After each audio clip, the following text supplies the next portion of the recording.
Hello everybody, this is your boy Thirsty Jack and welcome to another installment of Thirsty for Wrestling.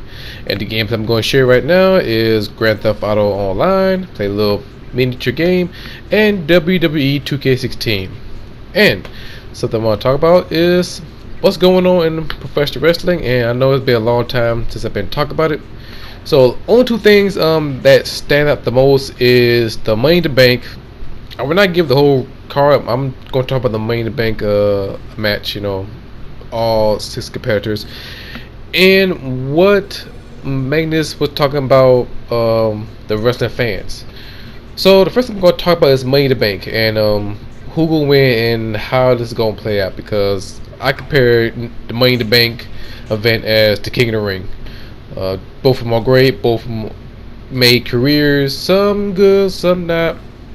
But for this year, for 2016 Money in the Bank, I think this will look pretty much interesting.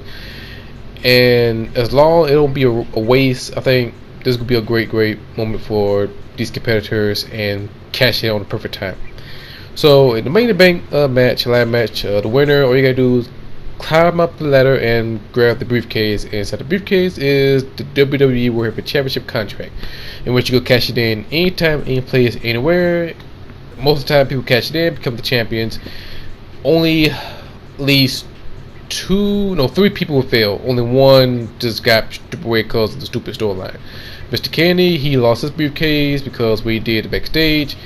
John Cena, he lost it, and Damien Sandow, he lost his briefcase. Well, that's the only three people I know. But for right now, the people who is going to be participate in this Money in the Bank ladder match, you got Kevin Owens, you got Cesaro, Sami Zayn, Chris Jericho, Alberto Del Rio, and Dean Ambrose. And these guys are pretty good. And the way I look at it, and the one person who stand out the most for me, I should say both stand out the most for me, is Kevin Owens and Dean Ambrose. I'm gonna start with Dean Ambrose. What I saw from this year is he was a great Intercontinental champion, and he was a great champion. He put up a great feud with Kevin Owens. He fought hard, and the fans and the crowd love him. And it felt like he one of us versus WWE shove it down our throats, in which I will talk about later with Roman Reigns. And to be honest, I like Dean Ambrose. I like him during his time with the Shield, and he put in work. Do I see him as a main eventer? Of course. I would love to see him become the WWE World Champion, and seeing him cash it in, become the Money in the Bank winner. Become the Money in the Bank winner, and cash it in, become the World Champion. It will be an epic moment for Dean Ambrose, and it will bring a fresh breath of new air. And as long as WWE don't fuck it up, I think Dean Ambrose will be one hell of a main eventer, and I can see that happening. Kevin Owens, he had a great run from last year, from being an NXT champion to defeating John Cena, and people love him for that, make him as a hero. Still coming off fresh off a Ring of Honor roster and moved to WWE, NXT, the NXT champion, ranked up, defeat John Cena, and then after that, moving forward, becoming the Intercontinental champion, in which I got my little collection. But I can see him become the world champion. We've seen before in the Ring of Honor and any other promotions, and he'll be an awesome main eventer, and I think he'll put in tons of work. And I can see him fight Brock Lesnar. I can see him fight Roman Reigns, Seth Rollins. I can see him fight anybody, and him being a champion, he don't look like a weak champion. I love the persona, a prize fighter. He get paid to fight. I love that persona, and he just go in, get paid, do it for his family, and just win. And that's what I like about him. That's what I like Kevin Owens. He remind me of a little bit of Kevin Steen from Ring of Honor, but in WWE, he did a phenomenal job of it. And I can see them two win the Money in the Bank briefcase and cash it in at any time, as long as it's not a waste like last year with Sheamus. I feel like it was like a waste and didn't feel right. It just felt like emptiness, and that's why the title did not, reign that much, or it didn't mean nothing. It meant, emptiness. Other four names like Cesaro, I can see him cash it in. I can see him become the Money in the Bank winner. He's a phenomenal wrestler. He's one of my favorite wrestlers. The moment I saw him on SmackDown playing as a former ex-rugby player and ex boyfriend of Oksana, from the jump I liked him. And when he was the United States champion, you knew he would be a main event player. And the way he made the U.S. title important, that's what made him. That's what made me like him even more. And after that, I thought he'd be the one to leave WWE, but he stick around, and WWE had faith with him. But I forgot what Vince McMahon said, talking about grabbing the brass ring, which was the dumbest shit ever heard. But I think he paid his dues, and he's the other one. I wouldn't mind seeing him win the Money in the Bank briefcase, but I got a feeling that WWE is not ready for him just yet. But to me, I would love to see him become the Money in the Bank winner and cash it in on anybody. And I know he will he will receive a big, huge pop, becoming the WWE World Champion. One of these shows, either most likely the Royal Rumble or WrestleMania, or probably Payback. Next year Payback, if they let him push forward. Sami Zayn, it would be a good look for him, but the way WWE portray him, he's kind of like the guy you really want to root for him, but he keep on taking L's. I mean, plenty of L's, but he wins some couple matches. But I think they're going to focus on Kevin Owens and Sami Zayn. If Sami Zayn win, likely they will probably make him defend his Money in the Bank briefcase against Kevin Owens, and likely Kevin Owens win the briefcase. That's how WWE work. The next the Money in the Bank briefcase become like a storyline versus become prestige. Plus, I think Sami Zayn will be a great champion in our eyes. I think he deserves a big shot, but he will be like a Daniel Bryan 2.0, or should I say Daniel Bryan reboot, because he's one of the guys. He's a regular built person, and he'd be the type of guy who become the main event champion in our eyes, but in WWE, not so much. Another one, Chris Jericho, the same guy who created the Money in the Bank but never wins it. If he wins it, it'll be an interesting look. It'd be like about damn time moment, and see him cash it in.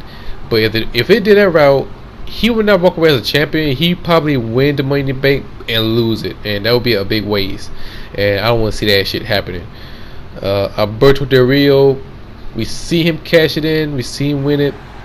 He got pretty good title run being as a WWE champion, and after he dropped the WWE champion, he moved on to World Heavyweight Champion, and still a great main eventer.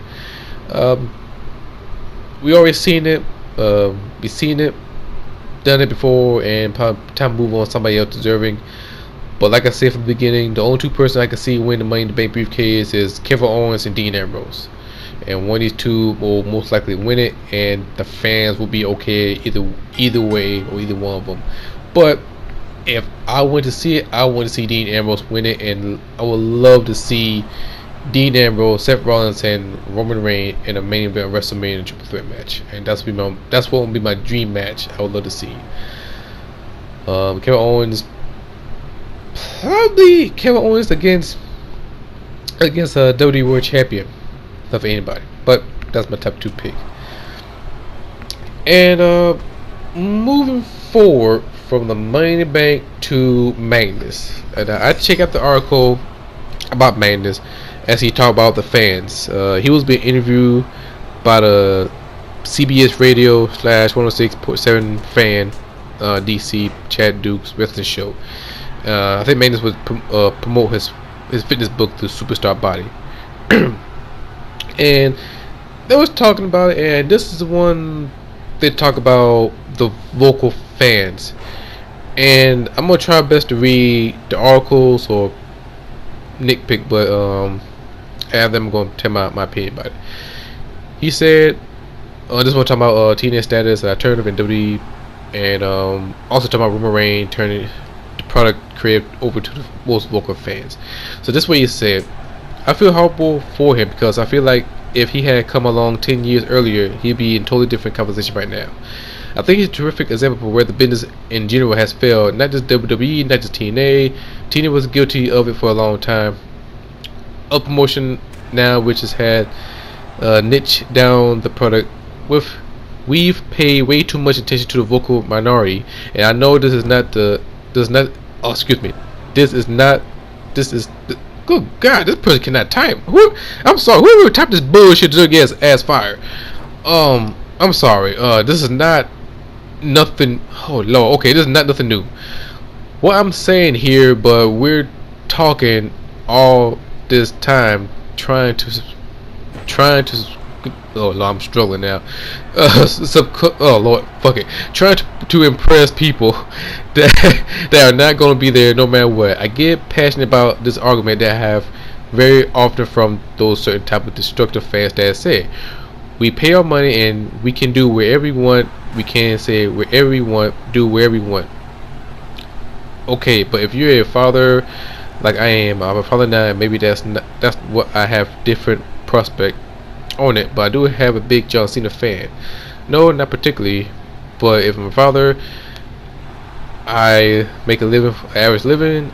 I like maybe 40 grand a year, 40 week a year, and pretty much what he's saying is he's a fan, he's a father, and he doesn't like what the fans are doing, and it's kind of like watered down the product. And not only that, talking about how adult males, cussing about the WWE live events and cussing from the kids, and not only that, short story term, those people that claim to love the business or to be the most dedicated fans of the business just driving away the majority of the paying audience. And as a wrestling fan, I see what you're talking about. You're talking about how the fans booing Roman Reigns, and I'm gonna give you a good example. Back in the day when Batista was a heel, he was like Deacon Batista, and when Batista was part of the Evolution, the fans booing, and it was part of the show. We enjoy ourselves, but once we see in Batista who he's really are, who he is as a character and a person, and we see the storyline, we start investing our emotion as a wrestling fan, and we start rooting for a hero, old school heel versus face. And we root for Batista because it doesn't feel like it been shoved down our throat. And once Batista turned face, became the world champion, it was a perfect timing, and we liked him, including myself. I'm a big fan of Batista as well. Versus Roman Reigns, when he was a shield as a heel, we booed him. Well, half did and some didn't. And after that, a couple months later, it felt like he one of us. After the Shield broke up, and we knew one of these three guys became the world champion right before the WWE World Championship come together. And once Roman Reigns got some fan support, and we feel like he one of us, WWE took control of Roman Reigns and started pushing him and beginning shoving down our throat. And that's where the fans start to noticing. And this is the term I heard all the time. It's called, wrestling smarts or smart wrestling fans. And this is my opinion about it. I don't believe smart wrestling fans. We as a wrestling fans see through the bullshit. That's how I feel about it. And I understand everybody got entitled of their own opinions, and either we liked it or not. As long as we be respectful, that all it is. And the way I come about with my opinions, I use facts. Wherever I see something, I point that out and back it up with facts. That's how I am. And with most of the time, we see from WWE, and that's why fans become vocal about it. And that's why we become a little bit upset. That's how we become vocal. That's how we start cussing. And now that back in the day when we used to be, I'm pretty sure that adults start cussing at any wrestling promotion, WCW, WWE, and ECW during back in the days. But right now, as I seen it, WWE get the most criticism, much more than TNA. To this day, I think TNA. Anytime I see something good from TNA, people either on shit on it or become a troll. And trust me, I've seen it. And when people start criticizing Ring of Honor, the only thing I see from Ring of Honor when they criticize them is the production. That's the only thing I see from it. But if we see something good, we give them props. And the most props we get from WWE is NXT, and that's the truth of it, and certain wrestlers. But 9 out of 10 for the main roster, we don't see that. We don't say anything positive about it. Now, people may have a different opinion about it. That's them. But for me, or any other wrestling fans who see through the bullshit, it's not too good. Roman Reigns get booed because he's not our guy. He used to be our guy, but it's not anymore.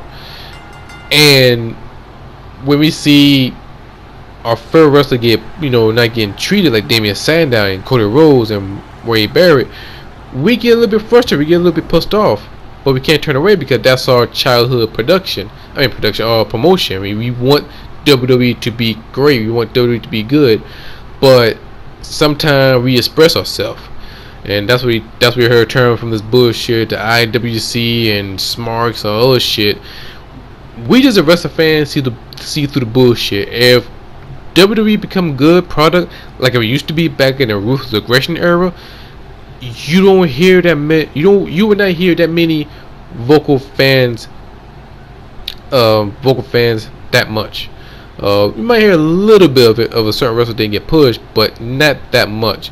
But right now, we vocal, and that's who we are, and that's what I gotta say about it. Well, the match is over. I hope you guys enjoyed this video. Give me your thoughts about this topic. Don't forget to leave a like button. Don't forget to subscribe. I'll see you guys on the next installment of Thirsty for Wrestling. Until then, I see you guys next time. Bye.